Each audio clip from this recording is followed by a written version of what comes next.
ሃይ ጋይስ እንዴት ናችሁ? እችን አጭር መልእክት ለሰይፉ ፋንታሁን እንድታደርሱልኝ እፈልጋለሁ። ሰይፉ ፋንታሁን እያደረክ ያለከው ነገር ልክ ነው ወይ?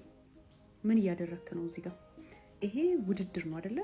ሰው ነው ቮት የሚያደርገው ተመልካች ነው እንጂ ቮት እያደረገ መምረጥ ያለበት አንተ ለምንድን ነው?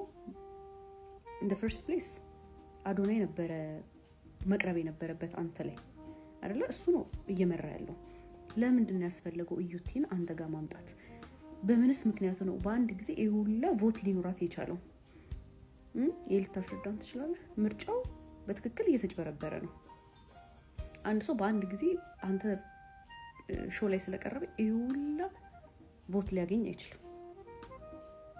ወይስ ስቲል አንተ እስከዛሬ ድረስ የትግራዋይ ጥላቻ አለብህ? ከዚህ በፊት እናውቀው ነው ለትግራዋይ ያለህን ጥላቻ በግልጽ ያሳየህን ሰው ነህ። አሁንም አዶናይ ኢትዮጵያነትን ነው እንጂ የሚያቀነቅነው ብሔርን አይደለም፣ እናውቃለን። እዛ ጋር ትግራይ ወክሎ አይደለም እየተወረ በቃ ኢትዮጵያዊ ነኝ ብሎ የሚያስብ ልጅ ነው። ስለዚህ በዛ መንገድ ለምን አታስብም? በቃ እዚህ ጋር አሁን ወደ ሌላ አስተሳሰብ ጭንቅላታችን ሌላ ነገር እንዲያስብ አድርገኸዋል።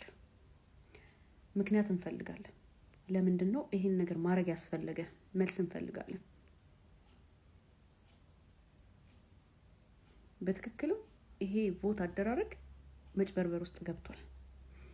ይሄንን ለምን ማድረግ እንዳስፈለገ እንግዲህ ማብራሪያ እንፈልጋለን።